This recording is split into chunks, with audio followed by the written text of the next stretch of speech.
അപ്പൊ സൈലത്തിന്റെ പുതിയൊരു ക്ലാസ്സിലേക്ക്, മലയാളം ക്ലാസ്സിലേക്ക് എല്ലാവർക്കും സ്വാഗതം. നിങ്ങളുടെ കൂടെ ഞാൻ ശ്രുതി ടീച്ചറാണ്.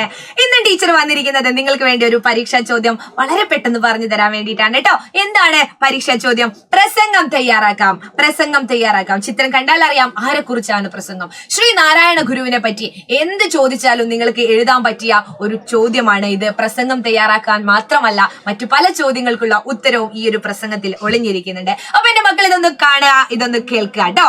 മുഴുവനായിട്ടും കാണണം. ഏവർക്കും നമസ്കാരം. എന്താണ് പറയുന്നത്? ഏവർക്കും നമസ്കാരം.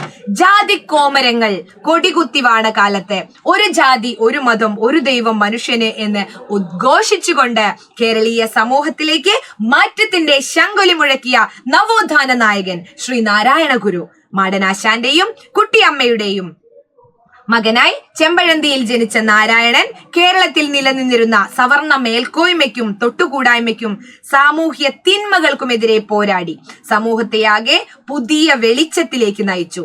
ജന്മം കൊണ്ട് ജാതി നിശ്ചയിക്കുന്ന രീതി അദ്ദേഹം അംഗീകരിച്ചിരുന്നില്ല. ഒരു മനുഷ്യനെ വിലയിരുത്തേണ്ടത് അയാളുടെ ജന്മം കൊണ്ടല്ല, കർമ്മം കൊണ്ടാണെന്ന് അദ്ദേഹം വിശ്വസിച്ചു. മതം ഏതായാലും മനുഷ്യൻ നന്നായാൽ മതിയെന്ന് അദ്ദേഹം ലോകത്തോട് വിളിച്ചു പറഞ്ഞു.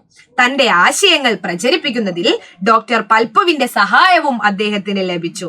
താഴ്ന്ന ജാതിക്കാർക്ക് ക്ഷേത്രപ്രവേശനം ഇല്ലാതിരുന്ന കാലത്ത് അവർക്ക് വേണ്ടി ശ്രീ നാരായണ ഗുരു അരുവിപ്പുറത്തൊരു ശിവപ്രതിഷ്ഠ നടത്തി. സവർണ മേധാവിത്വത്തോടുള്ള ഒരു തുറന്ന വെല്ലുവിളിയായിരുന്നു ഇത്. ചരിത്രം പിന്നീട് അടയാളപ്പെടുത്തി.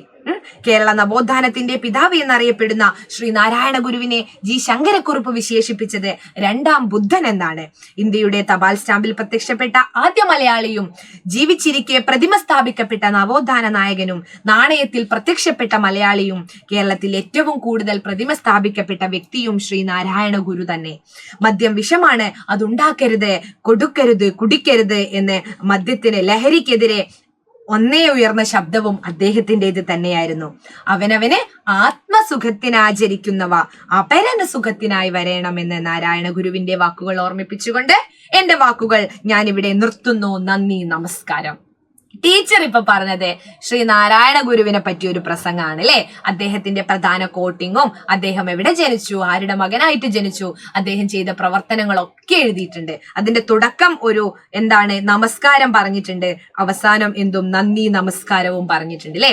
പക്ഷെ നിങ്ങൾ ഓർക്കുക മക്കളെ, ഇത് പ്രസംഗം മാത്രമല്ല, ഉപന്യാസം ചോദിച്ചാൽ എഴുതാം അല്ലേ. ലഘു കുറിപ്പ് ചോദിച്ചാൽ എഴുതാം. കുറിപ്പ് ചോദിച്ചാൽ ഇത്രയും കാര്യങ്ങൾ എഴുതണ്ട, ഇതിൽ നിങ്ങൾക്ക് ഓർമ്മയുള്ള കാര്യങ്ങൾ, പ്രധാനപ്പെട്ട കാര്യങ്ങൾ മാത്രം എഴുതാം. അപ്പോൾ ഒരു ചോദ്യത്തിൽ നിന്നും വിശകലന കുറിപ്പ് ചോദിച്ചാലും ഇത്തരം കാര്യങ്ങൾ അല്ലെ, അദ്ദേഹത്തിന്റെ പ്രവർത്തനങ്ങൾ വിശകലനം ചെയ്ത് എഴുതുക എന്നൊക്കെ പറഞ്ഞാലും നിങ്ങൾക്ക് ഈ ഉത്തരങ്ങൾ എഴുതാൻ പറ്റും. അപ്പൊ എന്റെ മക്കള് മറക്കാതെ എന്ത് ചെയ്യാ, ഇത് ഒന്ന് നോക്കി പോകുക. അപ്പൊ മറ്റൊരു വീഡിയോ ആയിട്ട് ടീച്ചർ അടുത്ത ക്ലാസ്സിലേക്ക് വരാം. എല്ലാവർക്കും ഓൾ ദി ബെസ്റ്റ്.